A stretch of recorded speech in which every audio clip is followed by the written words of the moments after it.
Hello friends, welcome back to our channel. നമ്മൾ ഇന്ന് കാണാൻ പോകുന്നത് പെരിസ് എന്ന മൂവിയാണ്. മൂവിയുടെ തുടക്കത്തിൽ കാണിക്കുന്നത് ഹാലസി എന്ന ആളാകട്ടെ ഒരു പയ്യന്റെ മുഖത്തടിക്കുന്നതാണ്. അവൻ കുളക്കടവില് സ്ത്രീകൾ കുളിക്കുന്നത് ഒളിഞ്ഞു നോക്കിയെന്ന് പറഞ്ഞിട്ടായിരുന്നു അവനെ തല്ലിയത്. അതിനുശേഷം ഹാലസിയും കൂട്ടുകാരും നടന്നു പോകുന്ന സമയത്ത് എന്തോ ഒരു ഗുളികയെ പറ്റി സംസാരിക്കുന്നു. ഗുളിക തന്റെ കയ്യിൽ സേഫ് ആയിട്ടുണ്ടെന്ന് ഹാലസ്യം പറയുന്നുണ്ട്. പിന്നീട് കാണിക്കുന്നത് വീട്ടിൽ TV കണ്ടുകൊണ്ടിരിക്കുന്ന ഹാലസ്യത്തിനെയാണ്. അയാളുടെ മൂത്ത മകൻ സാമിയാകട്ടെ സ്കൂൾ ഹെഡ് മാസ്റ്റർ ആണ്. അയാളെ നേരത്തെ ഹാലസി അടിച്ച പയ്യന്റെ അച്ഛൻ വിളിച്ചിട്ട് വഴക്ക് പറയുന്നു. നിങ്ങളുടെ അച്ഛൻ എന്റെ മകനെ വെറുതെ തല്ലിന്ന് പറഞ്ഞിട്ട്. ഇയാളിത് എന്തൊക്കെയാണ് പറയുന്നതെന്ന് സാമിക്ക് മനസ്സിലായില്ല. സാമിയാകട്ടെ സ്കൂളിലേക്ക് പോകാൻ വേണ്ടിയിട്ട് വണ്ടിയുടെ താക്കോൽ അന്വേഷിക്കുകയായിരുന്നു. അച്ഛനോട് പലതവണ ചോദിക്കുന്നുണ്ട് താക്കോല് കണ്ടോന്ന്. എന്നാൽ അയാൾ അനങ്ങുന്നില്ല. അടുത്തേക്ക് വന്ന് നോക്കുമ്പോഴാണ് ഹാലസ്യം മരിച്ചിരിക്കുന്നത് അയാൾ അറിയുന്നത്. പക്ഷേ അച്ഛന്റെ മരണത്തെക്കാൾ കൂടുതൽ അയാളെ ഞെട്ടിച്ച മറ്റൊരു കാര്യമുണ്ടായിരുന്നു. അയാൾ പെട്ടെന്ന് അനിയൻ ദുരയെ വിളിച്ചിട്ട് കാര്യങ്ങൾ പറയുന്നു. അച്ഛൻ മരിച്ചു എന്നറിഞ്ഞതും മദ്യം വാങ്ങാൻ നിന്ന അവനാകട്ടെ ഒരു കുപ്പി മദ്യം അകത്താക്കിയാണ് അവിടേക്ക് വരുന്നത്. അവിടെ വന്ന് അച്ഛന്റെ ഇരിപ്പ് കണ്ട് അവനും ഞെട്ടി. ഇവർ രണ്ടുപേരും മരണത്തെക്കാൾ കൂടുതൽ ഞെട്ടിത്തെറിച്ച് നിൽക്കുന്ന കാര്യം എന്താണെന്നല്ലേ? അവരുടെ അച്ഛൻ മരിച്ചപ്പോഴും അയാളുടെ ലിംഗം ഉദ്ധരിച്ചു നിൽക്കുകയായിരുന്നു. ഇതെന്താ ഇങ്ങനെയെന്ന് അവർക്കൊട്ടും പിടികിട്ടുന്നില്ല. അച്ഛൻ TV കണ്ടുകൊണ്ടിരുന്നപ്പോഴാണ് മരിച്ചത്. TVയിൽ ഇയാൾ എന്ത് കണ്ടിട്ടായിരിക്കും ഇങ്ങനെ സംഭവിച്ചതെന്ന് അവർ ആലോചിക്കുകയായിരുന്നു. ഇത് പുറത്താരെങ്കിലും കണ്ടു കഴിഞ്ഞാൽ ഇവരുടെ കുടുംബത്തിന് തന്നെ നാണക്കേടാണ്. വീട്ടിലിപ്പോൾ ഇവർ രണ്ടുപേരേ ഉള്ളൂ.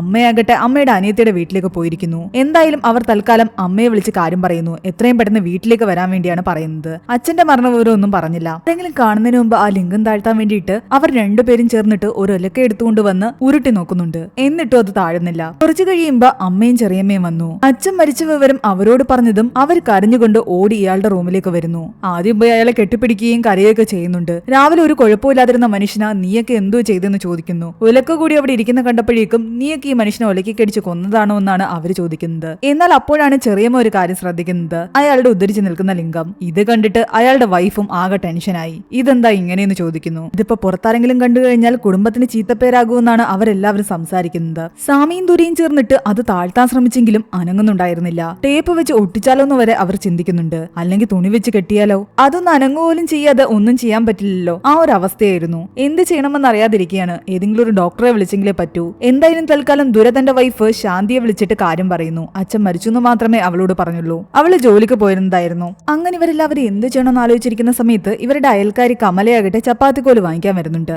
എന്നാൽ സാമിയും ദുരയും ചേർന്നിട്ട് ഇങ്ങോട്ട് കൊണ്ടു കൊടുക്കുന്നതല്ലാതെ അകത്തേക്ക് അവരെ കയറ്റുന്നില്ല. അകത്താരോ കരയുന്ന സൗണ്ട് കേൾക്കുന്നല്ലോ എന്ന് പറയുമ്പോൾ അത് അമ്മയും ചെറിയമ്മയാണ്. അമ്മ ചെറുതായിട്ടൊന്ന് ബാത്റൂമിൽ വഴുതി വീണു എന്നാണ് ഇവര് പറയുന്നത്. അയ്യോ എന്തെങ്കിലും പ്രശ്നമുണ്ടോ, ഞാൻ സഹായിക്കണമെന്ന് ചോദിക്കുമ്പോൾ അതൊന്നും വേണ്ട, നിങ്ങൾ പോയിക്കോ, ചെറിയമ്മയുണ്ടല്ലോ, ചെറിയമ്മ നോക്കിക്കോളൂ എന്ന് പറയുന്നു. ആ സമയത്ത് ദുരയുടെ ഒരു കൂട്ടുകാരനാകട്ടെ അവിടേക്ക് ഓടി വരുന്നു. ദുര അവന് മെസ്സേജ് അയച്ച് പറഞ്ഞിട്ടുണ്ടായിരുന്നു. സാമി അവനെ വഴക്ക് പറയുന്നു. നീ എന്തിനാ അവനോട് ഇതൊക്കെ പറഞ്ഞെന്ന്. അവനാകട്ടെ അച്ഛൻ പോയല്ലെന്ന് പറഞ്ഞിട്ടാണ് വരുന്നത്. ഇത് കേട്ട് കമല ചോദിക്കുന്നുണ്ട്, അമ്മയ്ക്കല്ലേ എന്തോ പറ്റിയെന്ന് പറഞ്ഞത്, ഇതിപ്പോ അച്ഛന്റെ കാര്യം എന്തോ പറയുന്നതെന്ന്. അത് അവന് തെറ്റിപ്പോയതാ, അമ്മയുടെ കാര്യം തന്നെ ഞങ്ങൾ പറയുന്നതെന്ന് പറയുന്നു. എന്നിട്ട് കമലെ എങ്ങനെയൊക്കെയോ അവിടെ നിന്ന് ഒഴിവാക്കി. എന്നാൽ ഈ ദുരയുടെ കൂട്ടുകാരൻ പറയുന്നുണ്ട് താനിത് തന്റെ വേറൊരു കൂട്ടുകാരന്റെ അടുത്ത് കൂടി പറഞ്ഞിട്ടുണ്ടെന്ന്. നീ എന്തിനാ അവരോടൊക്കെ പറഞ്ഞെന്ന് ദുര ചോദിക്കുന്നു. അതറിയാതെ പറഞ്ഞു പോയതാന്ന് പറയുന്നു. എന്തായാലും അവൻ വേറെ ആരോടും പറയില്ല. നിന്റെ അച്ഛൻ മരിച്ച വിവരം നാട്ടുകാരെയൊക്കെ അറിയിക്കേണ്ടെന്ന് ചോദിക്കുമ്പോൾ അതിലൊരു പ്രശ്നമുണ്ടെന്നാണ് അവൻ പറയുന്നത്. ദുരയുടെ കൂട്ടുകാരനും പോയി കാര്യം കണ്ടു കഴിഞ്ഞപ്പോഴേക്കും ആകെ ടെൻഷനായി. ഇതിനിപ്പോ എന്ത് ചെയ്യുന്നുള്ള ഡൗട്ടായിരുന്നു ഇവർക്ക് എല്ലാവർക്കും. മരണവിവരം നാട്ടിൽ എല്ലാവരും അറിയുമ്പോഴേക്കും ആൾക്കാർ ഓരോരുത്തരായിട്ട് വന്നു തുടങ്ങും. അതിനു മുമ്പ് ഈ പ്രശ്നത്തിനൊരു പരിഹാരം കണ്ടെങ്കിലേ പറ്റൂ.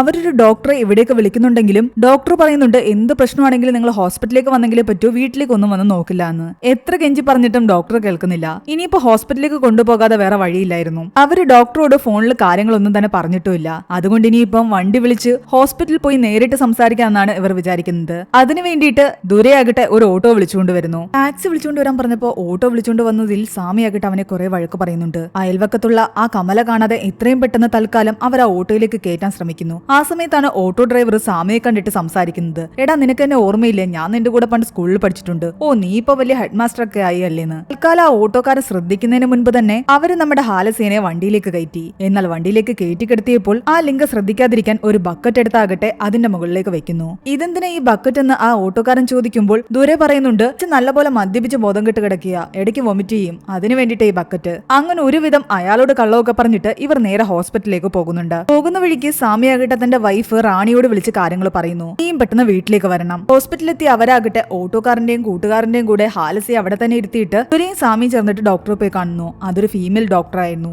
മെയിൽ ഡോക്ടർ ഒന്നും ഇല്ലെന്ന് അവർ ചോദിക്കുന്നുണ്ട്. അതെന്താ എന്നോട് പറയാൻ പറ്റാത്ത കാര്യമെന്ന് ഡോക്ടർ തിരിച്ചു ചോദിക്കുന്നു. ഡോക്ടറിനോട് എങ്ങനെ പറയണമെന്നറിയാതെ സാമി ആകെ വിയർക്കുകയായിരുന്നു. പല രീതിയിലും പറയാൻ ശ്രമിക്കുന്നുണ്ട്. അവസാനം എഴുതി വരെ കാണിക്കുന്നുണ്ട് തന്റെ അച്ഛന്റെ പെനിസ് സ്ട്രെയിറ്റ് ആയിട്ട് നിൽക്കുകയാണെന്ന്. എന്നാൽ ആ ഒരു നേഴ്സ് ആകട്ടെ അതെടുത്ത് വായിച്ചു നോക്കിയിട്ട് അച്ഛന്റെ പേന സ്ട്രെയിറ്റ് ആയിട്ട് നിൽക്കുന്നു. എന്തൊക്കെ നിങ്ങൾ എഴുതി വെച്ചിരിക്കുന്നതെന്ന് ചോദിക്കുന്നു. ഡോക്ടർ അതിട്ട് നോക്കിയതുമില്ല.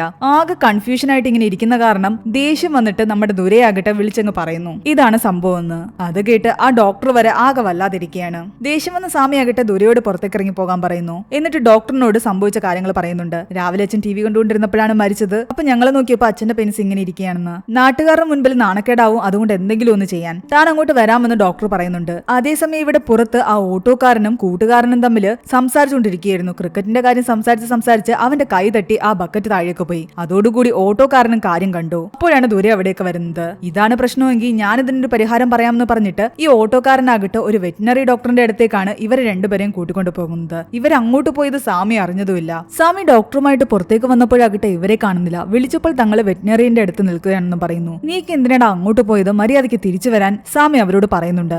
എന്നാൽ എനിക്കിവിടെ വെയിറ്റ് ചെയ്ത് നിൽക്കാനൊന്നും സമയമില്ലാന്ന് ഡോക്ടർ പറയുന്നു. ഒരു കാര്യം ചെയ്യും, ഞാൻ എന്റെ പേഷ്യന്റിനെ എല്ലാം നോക്കിയ ശേഷം നിങ്ങളുടെ വീട്ടിലേക്ക് വരാം, അഡ്രസ് നേഴ്സിന്റെ കയ്യിൽ കൊടുക്കാൻ. നേഴ്സ് ആകട്ടെ അയാളോട് പറയുന്നുണ്ട് നിങ്ങൾ അഡ്രസ് എഴുതിത്ത ഡെത്ത് സർട്ടിഫിക്കറ്റ് ഞാൻ ഒരാളുടെ കയ്യിൽ കൊടുത്തു വിടാമെന്ന്. എന്തായാലും അയാൾ അവിടെ വന്ന് കണ്ട് മരണമൊന്ന് ഉറപ്പിക്കട്ടെ, അതിനുശേഷം ഡോക്ടർ വന്നുകൊള്ളും. വൈകുന്നേരം ഒരു മെയിൽ ഡോക്ടറിനെ തന്നെ അയക്കണമെന്ന് സ്വാമി അവരോട് റിക്വസ്റ്റ് ചെയ്യുന്നു. അതിന് അവർ ഓക്കെയും പറയുന്നു. അതിനുശേഷം സ്വാമി ദുരെ വിളിച്ച് പറയുന്നുണ്ട് നിങ്ങൾ എങ്ങോട്ടും വരാൻ നിൽക്കണ്ട, നേരെ വീട്ടിലോട്ട് പോയിക്കൊള്ളാൻ. വീട്ടിലേക്ക് തിരിച്ച് വണ്ടി കയറ്റാൻ നേരത്ത് അയൽക്കാരി കമല അവിടെ തന്നെ നിൽപ്പുണ്ടായിരുന്നു. അവര് കാണാതെ ഓട്ടോയുടെ കർട്ടനൊക്കെ ഇട്ടിട്ട് അവിടെ കുറെ ബെഡ്ഷീറ്റ് ഒക്കെ വിരിച്ചിട്ടിട്ട് അകത്തേക്ക് ഇയാളെ എങ്ങനെയൊക്കെയോ കയറ്റി. എന്നാൽ ആ ഓട്ടോക്കാരനാകട്ടെ ഈ സത്യം പുറത്തു പറയാതിരിക്കാനും അങ്ങോട്ടും ഇങ്ങോട്ടും ഓട്ടം പോയതിനും എല്ലാം ചേർത്തിട്ട് നല്ലൊരു കാശ് ഇവരുടെ കയ്യിൽ നിന്ന് വാങ്ങുന്നു. അങ്ങനെ ഓട്ടോക്കാരൻ പോയി. കുറച്ചു കഴിയുമ്പോൾ ശാന്തി റാണി അവിടേക്ക് വരുന്നുണ്ട്. അപ്പോഴും കമലയ്ക്കാകട്ടെ ആകെ ഡൗട്ടായിരുന്നു ഇവിടെ എന്തൊക്കെയാ നടക്കുന്നതെന്ന്. നിങ്ങളുടെ അമ്മയെ നിങ്ങൾ ഹോസ്പിറ്റലിൽ കൊണ്ടുപോയെന്നൊക്കെ കമല വന്ന് ചോദിക്കുന്നുണ്ട്. തൽക്കാലം സാമിയും ദുരയും വന്നിട്ട് നമുക്ക് അതിനെപ്പറ്റിയൊക്കെ പിന്നെ സംസാരിക്കാൻ, നിങ്ങൾ അകത്തേക്ക് വാന്ന് പറഞ്ഞിട്ട് അവരെ രണ്ടുപേരും വിളിച്ചുകൊണ്ടുപോയി. ഇവരെന്തോ ഒളിപ്പിക്കുന്നുണ്ടെന്ന് കമലയ്ക്ക് ഡൗട്ട് തോന്നുന്നുണ്ടായിരുന്നു. അവർ ഓടി വന്ന് അമ്മയെ കെട്ടിപ്പിടിച്ച് കരയുന്നു. വേറെ ആരോടും ഒന്നും പറയണ്ടെന്ന് എന്തുകൊണ്ടാ പറഞ്ഞെന്ന് ചോദിക്കുന്നുണ്ട്. ആ സമയത്താണ് അവരും ആ ഒരു കാര്യം ശ്രദ്ധിക്കുന്നത്. ഇതെന്താ ഇങ്ങനെയെന്ന് ചോദിച്ചിട്ട് അവരും ആകെ വല്ലാതെയായി. ഇതുകൊണ്ടാണ് കാര്യങ്ങൾ പുറത്ത് പറയണ്ടെന്ന് ഞങ്ങൾ പറഞ്ഞത്. ആദ്യം ഇതിനൊരു തീരുമാനം ഉണ്ടാക്കട്ടെ, അതിനുശേഷം മതി ബാക്കിയുള്ള ആൾക്കാരെ എല്ലാം മരണവിവരം അറിയിക്കുന്നത്. കുറച്ചു കഴിയുമ്പോൾ ആ ഹോസ്പിറ്റലിൽ നിന്നും ഡെത്ത് സർട്ടിഫിക്കറ്റ് കൊടുക്കാൻ വേണ്ടിയിട്ട് ആള് വരുന്നുണ്ട്. അയാൾക്കാകട്ടെ ഈ ഹാലസിയെ നേരത്തെ തന്നെ അറിയാം. ഹാലസ്യത്തിന് ഈ നാട്ടില് അത്യാവശ്യം പേരും നിലയൊക്കെ ഉള്ളതാണ്. അയാൾ മരിച്ച സ്ഥിതിക്ക് ഇവിടെ എന്താ ആരെയും കാണാത്തത്, നിങ്ങൾ ആൾക്കാരെ ഒന്നും അറിയിച്ചില്ലെന്ന് ചോദിക്കുന്നു. ഞങ്ങൾ അറിയിക്കാൻ തുടങ്ങുകയായിരുന്നു എന്നാണ് ഇവർ പറയുന്നത്. ഞാൻ തന്നെ വിളിച്ച് ബാക്കിയുള്ളവരോട് പറയാമെന്ന് ഇയാൾ പറയുന്നുണ്ട്. അതൊന്നും വേണ്ട, ഞങ്ങൾ തന്നെ പറഞ്ഞോളാം, നിങ്ങൾ ആദ്യം വന്ന അച്ഛനെ ഒന്ന് കാണാൻ പറയുന്നു. പക്ഷെ അയാൾ അകത്തേക്ക് വരുമ്പോഴും ഇയാളുടെ ഉദ്ധരിച്ചു നിൽക്കുന്ന ലിംഗം കാണാതിരിക്കാൻ വേണ്ടിയിട്ട് ഇയാളുടെ വൈഫാകട്ടെ അയാളുടെ ദേഹത്തേക്ക് കമന്ന് കിടന്ന് കരയുന്നു. ഇവരെല്ലാവരും അങ്ങനെ തന്നെ കിടന്ന് കരയുന്നു. അത് കാരണം അയാൾ ആ ലിംഗം കണ്ടില്ല. ഇയാളുടെ ഈ മരണം ഉറപ്പിച്ച ശേഷം ഡെത്ത് സർട്ടിഫിക്കറ്റ് കൊടുക്കുന്നു. വൈകുന്നേരം ആകുമ്പോഴത്തേക്കും ഇവിടെ ആൾക്കാരെല്ലാം ഉണ്ടാവണം, ഞാൻ പോയിട്ട് വരാമെന്ന് പറഞ്ഞിട്ടാണ് അയാൾ പോകുന്നത്. നിങ്ങൾ ആരെയും വിളിക്കേണ്ട, ഞങ്ങൾ തന്നെ എല്ലാരെയും വിളിച്ച് കാര്യങ്ങളെല്ലാം അറേഞ്ച് ചെയ്തോളാം എന്ന് പറഞ്ഞിട്ട് അയാളെ അവിടെ നിന്നും പറഞ്ഞു വിടുന്നു. ഇവിടെ ഹാലസിയുടെ കൂട്ടുകാരാകട്ടെ ഹാലസിയെ കാണാതെ എവിടെ പോയി എന്ന് ആലോചിച്ചിരിക്കുകയായിരുന്നു. സാധാരണ ഈ ഒരു സമയത്ത് ഹാലസി തങ്ങളുടെ കൂടെ ഇവിടെ വന്നിരിക്കുന്നതാണ്. അതേസമയം ഇവിടെ ശാന്തി റാണിയും ചേർന്നിട്ട് ചായ ഇടുകയായിരുന്നു. മരിച്ച വീട്ടിൽ ഇതൊന്നും ചെയ്യാൻ പാടില്ല എന്ന് പറഞ്ഞിട്ട് അവരുടെ അമ്മായിയമ്മ അവരെ വഴക്ക് പറയുന്നു. ഇവരിങ്ങനെ ഓരോന്ന് സംസാരിച്ചുകൊണ്ട് നിൽക്കുമ്പോൾ പെട്ടെന്ന് ചെറിയമ്മ പറയുന്നുണ്ട് എല്ലാവരും സംസാരം നിർത്താൻ. ആ കമല ഇവിടെ വന്ന് ഒളിഞ്ഞു നിൽപ്പുണ്ടെന്ന്. ഇവരെന്താ സംസാരിക്കുന്നറിയാൻ കമല അവിടേക്ക് വന്നിട്ടുണ്ടായിരുന്നു. അപ്പോഴേക്കും അവര് വിഷയം മാറ്റി. കമല പെട്ടെന്ന് ജനലിലൂടെ ചോദിക്കുന്നുണ്ട് ചേച്ചിയുടെ കാലിന് പ്രശ്നമൊന്നുമില്ലേ എന്ന്, ബാത്റൂമിൽ വീണു കേട്ടല്ലോ എന്ന്. അതിപ്പോ കുഴപ്പമൊന്നുമില്ലാന്ന് അവര് പറയുന്നു. അതിനിടയ്ക്ക് നമ്മുടെ ദുരൈ വന്നിട്ട് ഒരു കത്രിക എടുത്തോണ്ട് പോകുന്ന കണ്ടു. ഇത് കണ്ട് പേടിച്ച് എല്ലാവരും ദുരയുടെ പുറകെ ഓടി. ഇവരെന്താ എല്ലാവരും ഇങ്ങനെ ഓടുന്നതെന്ന് കമല നോക്കി നിൽക്കുകയായിരുന്നു. എന്നാൽ അവിടെ ചെല്ലുമ്പോഴാണ് ഇവർ രണ്ടുപേരും ചേർന്നിട്ട് അച്ഛന്റെ പെനിസ് ടേപ്പ് വെച്ച് ഒട്ടിക്കാൻ ശ്രമിക്കുന്നത് കാണുന്നത്. നേരത്തെ അത് അനങ്ങുന്നു പോലും ഉണ്ടായിരുന്നില്ല, ഇപ്പൊ ചെറുതായിട്ട് അനങ്ങുന്നുണ്ട്. അതുകൊണ്ട് തൽക്കാലം അത് അവര് ടേപ്പ് വെച്ച് ഒട്ടിച്ചു വെച്ചു. ഇപ്പോൾ കണ്ടു കഴിഞ്ഞാൽ ഒരു പ്രശ്നമില്ല. പ്രശ്നത്തിനൊരു സൊല്യൂഷൻ കണ്ട സ്ഥിതിക്ക് നമുക്കിനി നാട്ടുകാരെ എല്ലാം വിളിച്ചിട്ട് ഇയാൾ മരിച്ചു വിവരം പറയാമെന്ന് അവർ പറയുന്നു. എന്നാ പിന്നെ ഞാൻ ആദ്യം പോയി കമല ചേച്ചി എടുത്ത് പറയാമെന്ന് പറഞ്ഞിട്ട് ദുര നേരെ കമലയുടെ വീട്ടിലേക്ക് പോകുന്നു. എന്നാൽ ദുര പറയാൻ പോയപ്പോഴേക്കും ആ ടേപ്പ് വിട്ടുപോയിട്ട് അത് വീണ്ടും മുകളിലേക്ക് വന്നിട്ടുണ്ടായിരുന്നു.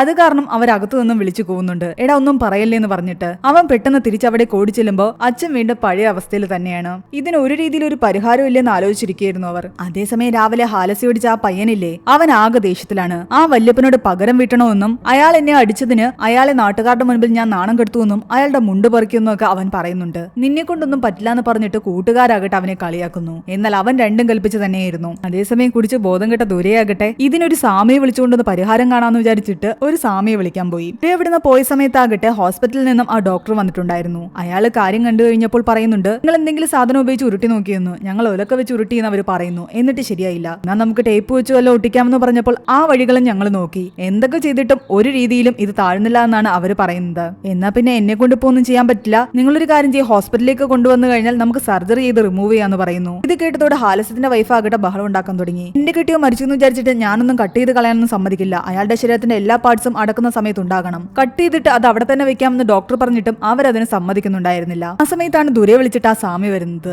അയാൾ വന്ന് ഇത് കണ്ടിട്ട് പറയുന്നുണ്ട്, ഇതെന്തോ ബാധ കയറിയതാ, ബാധ അവിടെയാണ് കയറിയിരിക്കുന്നതെന്ന്. നിങ്ങളുടെ അമ്മ വിചാരിച്ച ചിലപ്പോൾ അത് ഇറങ്ങുമെന്ന്. വീട്ടിൽ വന്ന് പോക്കൃത്തരം പറയുന്നുണ്ടോ എന്ന് ചോദിച്ചിട്ട് അയാളെ അവിടെ നിന്ന് അടിച്ചോടിക്കുകയാണ് നമ്മുടെ സാമി. അതിന്റെ ഇടയ്ക്ക് അയാൾ ഒരു മേശയും തള്ളിയിട്ടിട്ടാണ് പോകുന്നത്. ആ മേശ കണ്ടപ്പോൾ സാമിയുടെ മനസ്സിൽ എന്തൊക്കെയോ ഐഡിയ തോന്നുന്നു. ബാക്കി എല്ലാവരും പുറത്തേക്ക് ചെന്നപ്പോഴാകട്ടെ നേരത്തെ നമ്മുടെ ദുരയുടെ കൂട്ടുകാരനാകട്ടെ മറ്റാരോടോ ഇയാൾ മരിച്ച വിവരം പറഞ്ഞിട്ടുണ്ടായിരുന്നില്ല. അവരാകട്ടെ നോട്ടീസൊക്കെ അടിച്ചിട്ട് മൈക്ക് സെറ്റ് വെച്ച് നാട് മൊത്തവും വിളിച്ചു പറഞ്ഞുകൊണ്ട് നടക്കുകയാണ് ഹാലസ്യ മരിച്ചുപോയെന്ന്. അത് കേട്ടതോടെ ദുരെ ആകെ ടെൻഷനിലായി. ഇപ്പൊ ആൾക്കാരെല്ലാം ഇങ്ങോട്ട് ഓടിക്കൂടാൻ തുടങ്ങും. അച്ഛനെ ഇങ്ങനെ കണ്ടു കഴിഞ്ഞാൽ ആകെ പ്രശ്നമാണ്. ടെൻഷൻ അടിച്ച് അവർ അകത്തേക്ക് പോകാൻ നേരത്താണ് അതിന് സൊല്യൂഷനുമായിട്ട് നമ്മുടെ സാമി വരുന്നത്. അവൻ അച്ഛനെ ഒരു ചെയറിലിരുത്തിയ ശേഷം ഫ്രണ്ടിൽ ആ ടേബിൾ അങ്ങ് എടുത്തിട്ടു. നമ്മുടെ ആചാരപ്രകാരം ശവത്തെ ഇങ്ങനെ ഇരുത്താറില്ലല്ലോ, കിടത്താറില്ലേ എന്നാണ് എല്ലാവരും ചോദിക്കുന്നത്. ആര് ചോദിച്ചാലും അച്ഛന്റെ ആഗ്രഹം ഒരു ടീച്ചർ ആകണമെന്നായിരുന്നു. അച്ഛൻ തന്നെ ഉണ്ടാക്കിയ മേശയും കസേരയുമാണിത്. അതിലിരുന്ന് തന്നെയാവണം അച്ഛന്റെ അവസാന ചടങ്ങുകൾ നടത്തേണ്ടതെന്ന് അച്ഛൻ അവസാനമായിട്ട് പറഞ്ഞു എന്നും നാട്ടുകാരോട് അങ്ങ് പറഞ്ഞാൽ മതി. അതവര് വിശ്വസിച്ചോളും. തൽക്കാലം അങ്ങനെ തന്നെ പോകാമെന്ന് അവർ വിചാരിക്കുന്നു. അങ്ങനെ നാടുമൊത്തം ഹാലസിയുടെ മരണവിവരം അറിഞ്ഞു. പലയിടങ്ങളിലും ഫ്ലെക്സുകൾ ഉയർന്നു.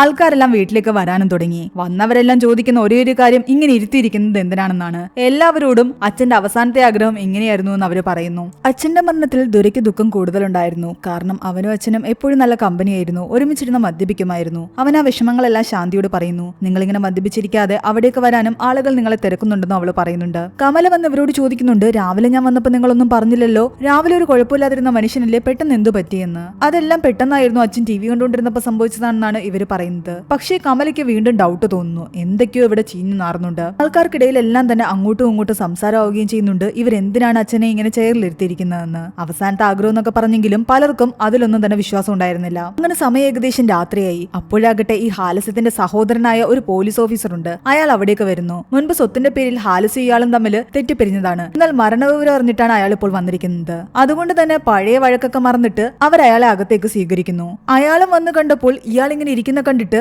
ഇതെന്തിനാ ഇങ്ങനെ വെച്ചിരിക്കുന്നതെന്ന് ചോദിച്ചിട്ട് വഴക്ക് പറയുന്നുണ്ട്. മര്യാദയ്ക്ക് എന്റെ ചേട്ടനെ ഒരിടത്ത് കിടത്താൻ നോക്ക്, അല്ലെങ്കിൽ ഞാൻ തന്നെ ഇതെല്ലാം തട്ടിമാറ്റും. എന്നാൽ അയാളെയും ഇവർ ഈ കള്ളക്കഥ പറഞ്ഞ് വിശ്വസിപ്പിക്കാൻ ശ്രമിക്കുന്നുണ്ട്. ടീച്ചർ ആകണമെന്ന് പറഞ്ഞ ആഗ്രഹമൊന്നും എന്റെ ചേട്ടനുണ്ടായിരുന്നില്ല. അല്ലേ തന്നെ അയാൾ 2ാം ക്ലാസ്സിൽ 3-4 തവണ തോറ്റതാണ്. അയാൾക്ക് എങ്ങനെ ടീച്ചർ ആവണമെന്ന് ആഗ്രഹം വരുന്നേ? അതുകൊണ്ട് ഇങ്ങനെ കസേരയിലിരിക്കാനൊന്നും അയാൾ ആഗ്രഹിക്കത്തില്ല. ഇയാളെ വിശ്വസിപ്പിക്കാൻ അവർ അടുത്ത കഥ പറയുന്നു. ചെറിയച്ഛനെ പോലെ തന്നെ എന്റെ അച്ഛന് ഒരു പോലീസ് ഓഫീസർ ആകാനായിരുന്നു ആഗ്രഹം. ചെറിയച്ഛൻ ആ കസേരയിലും ടേബിളിലും ഒക്കെ ഇങ്ങനെ ഗമയോടിരിക്കുന്ന കാണുമ്പോൾ അതുപോലെ ഇരിക്കാൻ അച്ഛനും ആഗ്രഹം ഉണ്ടായിരുന്നു. ചെറിയച്ഛൻ എന്തെങ്കിലും വിഷമം തോന്നുന്നു വിചാരിച്ചിട്ടാ ഞങ്ങൾ അത് മറച്ചു വെച്ചിട്ട് ടീച്ചറിന്റെ കഥ പറഞ്ഞത്. ആ പൊട്ടനാകട്ടെ അത് വിശ്വസിക്കുകയും ചെയ്തു. എന്നാലും എന്റെ ചേട്ടന് അങ്ങനെ ഒരു ആഗ്രഹം ഉണ്ടായിരുന്നിട്ട് എന്നോട് പറഞ്ഞില്ലല്ലോ എന്ന് പറഞ്ഞിട്ട് അയാൾ കരയാൻ തുടങ്ങി. അയാളാകട്ടെ ദുരയുടെ കൂട്ടുകാരന്റെ കൂടെ പോയിരുന്ന് മദ്യപിച്ചിട്ട് ചേട്ടനെ പറ്റി പറയാനും തുടങ്ങി. അതേസമയം ദുരയാകട്ടെ കാറിൽ നിന്ന് മദ്യപിക്കുകയായിരുന്നു. സാമി അവന്റെ അടുത്തേക്ക് വരുന്നു. അവർ രണ്ടുപേരും അച്ഛന്റെ ഓർമ്മകളെ പറ്റി സംസാരിക്കുന്നു. സാമിക്ക് അച്ഛനുമായിട്ട് വലിയ കണക്ഷനൊന്നും ഉണ്ടായിരുന്നില്ല. എന്നാൽ ദുരയ്ക്കാകട്ടെ അച്ഛനുമായിട്ട് നല്ല കണക്ഷൻ ഉണ്ടായിരുന്നു. നിന്നെക്കുറിച്ച് നമ്മുടെ വീടിനെ പറ്റിയും ഭാവി ജീവിതത്തെ പറ്റിയും എല്ലാം തന്നെ ഒരുപാട് സംസാരിക്കാറുണ്ടായിരുന്നു എന്ന് പറയുന്നു.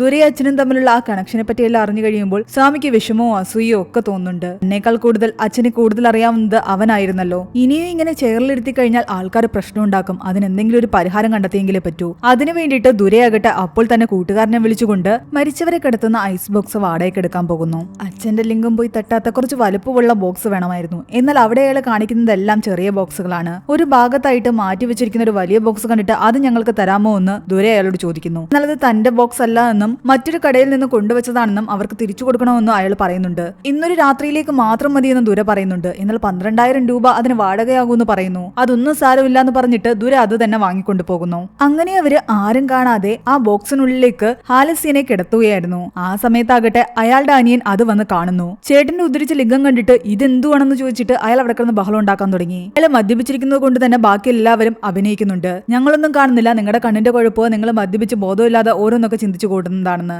എന്നാൽ എത്ര മദ്യപിച്ചാലും ഞാൻ ഈ കണ്ടത് സത്യം തന്നെയാണെന്ന് അയാൾ പറയുന്നുണ്ട്. പക്ഷെ അതൊന്നും ആരും മൈൻഡ് ചെയ്യുന്നില്ല. അവരെല്ലാവരും തന്നെ പറയുന്നുണ്ട് ഞങ്ങൾ നോക്കിയിട്ടൊന്നും കാണുന്നില്ല എന്ന്. എന്നിട്ട് പെട്ടെന്ന് തന്നെ ആ ബോക്സിനുള്ളിലേക്ക് ബോഡി വെച്ചിട്ട് അതിന്റെ മുകളിൽ കൂടി ഒരു തുണി കൂടി അങ്ങ് വിരിക്കുന്നു. അത് കാരണം ആ ഒരു ഭാഗം ആരും കാണില്ലായിരുന്നു. എന്തായാലും ഈ ഒരു പോംവഴി കൊണ്ടുകൊണ്ട് ആൾക്കാരും ഇനി എന്തിനാ ഇയാളെ ഇരുത്തിയിരിക്കുന്നതെന്ന് ചോദിക്കില്ല. അങ്ങനെ അന്ന് രാത്രി കഴിഞ്ഞുപോയി. പിറ്റേന്ന് രാവിലെയായി. ഹാലസിയുടെ കൂട്ടുകാരും മറ്റു നാട്ടുകാരും എല്ലാം വന്നിട്ട് അയാൾക്ക് മാലയിടാൻ തുടങ്ങിയിരുന്നു. ആ ഒരു ഭാഗത്ത് തുണി വിരിച്ചിരിക്കുന്നത് കൊണ്ട് തന്നെ ആരും അയാളുടെ ആ ലിംഗം കണ്ടില്ല. എന്നാലും അയാളുടെ കൂട്ടുകാർ ചിന്തിക്കുന്നുണ്ട് ഇന്നലെ വരെ ഇവന്റെ കുഴപ്പമുണ്ടായിരുന്നില്ല, ഇയാൾക്ക് പെട്ടെന്ന് എന്ത് സംഭവിച്ചു എന്ന്. ആ ഗുളിക ഇയാൾ എവിടെയായിരിക്കും വെച്ചിട്ടുണ്ടാവുക, അതിനെപ്പറ്റി അന്വേഷിക്കാനും അവർ തീരുമാനിക്കുന്നു. അതേ ടൈമില് ഹാലസ്യം മരിച്ച വിവരം ആ പയ്യൻ അറിഞ്ഞിട്ടുണ്ടായിരുന്നു. അയാൾ നേരത്തെ അടിച്ചിട്ടുണ്ടായിരുന്നില്ലേ? ഈ പ്രതികാരം ചെയ്യാൻ നിൽക്കുന്നതിന് മുമ്പ് തന്നെ അയാൾ മരിച്ചു. ഇപ്പൊ നിനക്ക് സന്തോഷമായില്ലെന്ന് കൂട്ടുകാർ ചോദിക്കുമ്പോൾ അവൻ പറയുന്നുണ്ട് എന്നാലും എനിക്ക് സന്തോഷമാകില്ല എന്ന്. മരിച്ചാലും ശരി അയാളുടെ തുണി പറിച്ചിട്ട് ആൾക്കാരുടെ മുന്നിൽ ഞാൻ അയാളെ നാണം കെടുത്തിയിരിക്കും. ഇവിടെ ഹാലസ്യത്തിന്റെ സഹോദരനാകട്ടെ തലേന്ന് താൻ കണ്ട കാര്യം സത്യമാണോ അല്ലയോ എന്നറിയാൻ വേണ്ടിയിട്ട് വീണ്ടും ശ്രമിച്ചുകൊണ്ടിരിക്കുകയായിരുന്നു. എന്നാൽ ആ തുണി മാറ്റാനോ ഉള്ളിലേക്ക് നോക്കാനോ ആരും അയാളെ അനുവദിച്ചില്ല. പക്ഷെ എല്ലാവരും പൂജയുടെ കാര്യത്തിന് വേണ്ടി അങ്ങോട്ടും ഇങ്ങോട്ടും പോയപ്പോ അയാൾ പോയി നോക്കുകയും ഉറപ്പാക്കുകയും ചെയ്തു.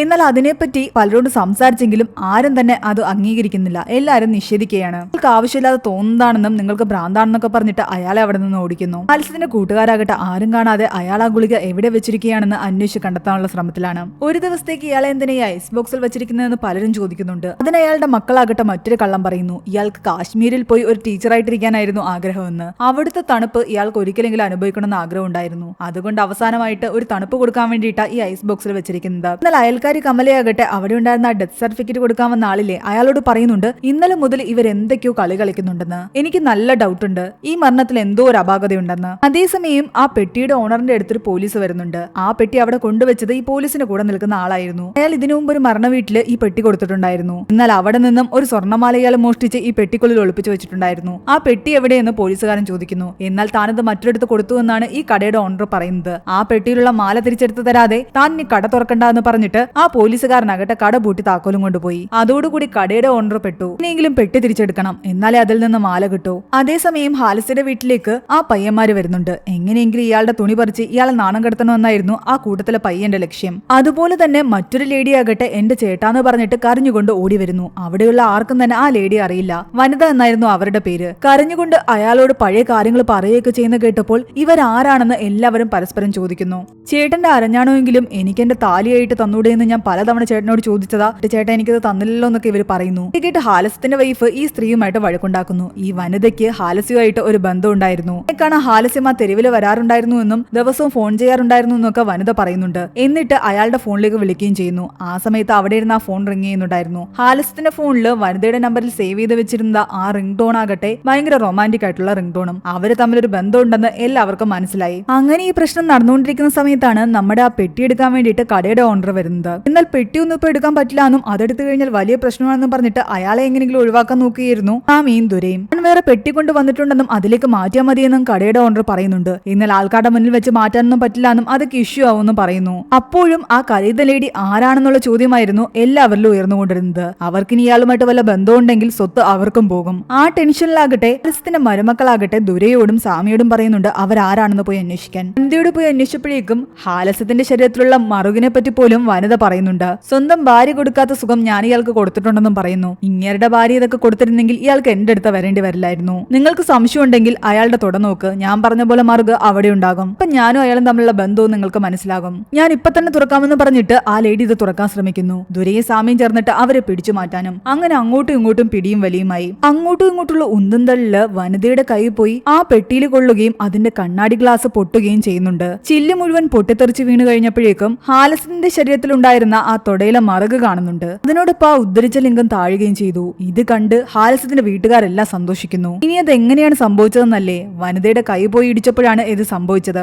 വനിതയുടെ കയ്യിൽ നിന്ന് പറ്റിയ അബദ്ധമാണെങ്കിലും തങ്ങളുടെ കുടുംബത്തിന്റെ മാനം പോയില്ലല്ലോ എന്ന് ആലോചിച്ചിട്ട് ഹാലസ്യത്തിന്റെ വൈഫ് സമാധാനിക്കുന്നു. അയാളുടെ മക്കളും മരുമക്കളും എല്ലാം ഹാപ്പിയായി. ഇനിയിപ്പോ സ്വസ്ഥമായിട്ട് ചടങ്ങുകൾ നടത്താം. ഉണ്ടായിരുന്ന ആ ഒരു ടെൻഷൻ അങ്ങ് മാറിക്കിട്ടി. പെട്ടി പൊളിഞ്ഞ് താഴെ വീഴുന്നതിന്റെ ഇടയ്ക്ക് അതിൽ ഒളിപ്പിച്ചു വെച്ചിരുന്ന ആ മാലയില്ലേ, അത് നമ്മുടെ പെട്ടിയുടെ ഓണറിനും കിട്ടി. അയാളുടെ ടെൻഷനും മാറി. അറിഞ്ഞോ അറിയാതെയോ ഒരു സഹായം വനിതയിൽ നിന്ന് ലഭിച്ചത് കൊണ്ട് തന്നെ അവസാനത്തെ കർമ്മങ്ങൾ ചെയ്യാൻ ഹാലസ്യത്തിന്റെ വൈഫ് അവരെയും കൂടെ കൂട്ടി. അങ്ങനെ ചടങ്ങുകളെല്ലാം ഗംഭീരമായിട്ട് നടന്നു. അയാളുടെ അടക്കവും കഴിഞ്ഞു. ഇത്രയും കാലം നമ്മുടെ നാട്ടില് അച്ഛനുണ്ടായിരുന്ന അഭിമാനം എന്തായാലും നഷ്ടപ്പെടാതെ ഈ ചടങ്ങുകൾ കംപ്ലീറ്റ് ചെയ്യാൻ പറ്റിയതിൽ ദുരയും സാമിയും ആശ്വസിക്കുന്നു. പക്ഷെ അപ്പോഴും ഹാലസ്യത്തിനോട് ആ പയ്യന് ദേഷ്യം തന്നെയായിരുന്നു. ശരിക്കും നിനക്ക് എന്തിനാ അയാളോട് ഇത്ര ദേഷ്യം എന്ന് ചോദിക്കുമ്പോൾ ആ പയ്യൻ നടന്ന കാര്യങ്ങൾ പറയുന്നുണ്ട്. പിന്നെ ശരിക്കും ഈ പയ്യനായിരുന്നില്ല കുളിസീൻ കാണാൻ പോയത്. ഹാലസ്യയും കൂട്ടുകാരും കണ്ടുകൊണ്ടിരുന്നതായിരുന്നു കുളിസീൻ. നിങ്ങൾ എന്താ ഇവിടെ എടുക്കുന്നതെന്ന് ചോദിച്ചപ്പോൾ ഈ പയ്യനെ അവർ 3 പേരും കൂടെ വഴക്ക് പറഞ്ഞു വിട്ടതാണ്. എന്നിട്ട് കുളിസീൻ കണ്ട ആ ഒരു തെറ്റ് ഇവന്റെ തലയിൽ വെക്കുകയും ചെയ്തു, ഇവനെ അടിക്കുകയും ചെയ്തു. ഹാലസ്യം അന്ന് വനിതയുടെ അടുത്ത് പോകാമെന്നും പറഞ്ഞിരുന്നതാണ്. അതിനു വേണ്ടിയിട്ട് അയാളെ ലൈംഗിക ഉത്തേജക ഗുളികയും കഴിച്ചിട്ടുണ്ടായിരുന്നു. ഹാലസ്യത്തിന്റെ കൂട്ടുകാര് ആ ഗുളികയാകട്ടെ തപ്പിയെടുക്കുമ്പോൾ അതിൽ ഒരു ഗുളിക മിസ്സിംഗ് ആണ്. അതിനർത്ഥം അയാൾ അത് കഴിച്ചു എന്നാണ്. അവിടെ നിന്നും തുടങ്ങിയ പ്രശ്നങ്ങളായിരുന്നു ഇതെല്ലാം. അങ്ങനെ അത് കാണിച്ചുകൊണ്ടാണ് ഈ ഒരു മൂവി അവസാനിക്കുന്നത്. ഈ മൂവിയുടെ സ്റ്റോറി എങ്ങനെ ഉണ്ടായിരുന്നു നിങ്ങൾ താഴെ കമന്റ് ചെയ്യുക. എക്സ്പ്ലനേഷൻ ഇഷ്ടപ്പെട്ടെങ്കിൽ ഈ വീഡിയോ ലൈക്ക് ചെയ്യാനും നമ്മുടെ ചാനൽ സബ്സ്ക്രൈബ് ചെയ്യാനും മറക്കണ്ട.